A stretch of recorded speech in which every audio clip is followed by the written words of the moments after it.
অর্থনীতিতে খুবই দুইটা গুরুত্বপূর্ণ শ্রেণীর পণ্য হচ্ছে জাঁকজমক বা ভেবলেন পণ্য, অন্যটা হচ্ছে গিফেন দ্রব্য।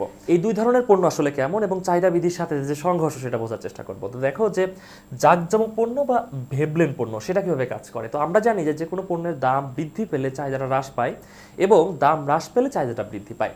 কিন্তু জাঁকজমক পণ্যের ক্ষেত্রে বিষয়টা একটু ডিফারেন্ট। সেটা কেমন?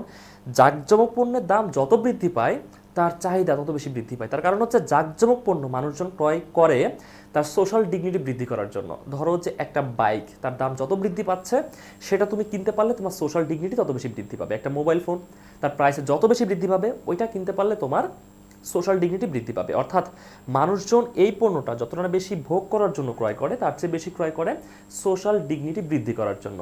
এ কারণে কিছু পণ্য আছে যেগুলোর দাম বৃদ্ধি পেলে চাহিদা বরঞ্চ আরও বৃদ্ধি পায়, সেগুলোকে আমরা বলি ভেবলেন পণ্য বা জাঁকজমক পণ্য। 2 নম্বরে যেটা আসে গিফেন দ্রব্য। তো গিফেন দ্রব্য হচ্ছে আমাদের জীবনের জন্য মাস্ট। যেমন ধরো জীবন রক্ষাকারী ঔষধ, অ্যাটলিস্ট মোটা চাল, মানে যেটা না হলে আমরা জীবন ধারণ করতে পারবো না, মোটা কাপড় বা নিম্নমানের কাপড় যেটাকে আমরা বলি, এগুলো।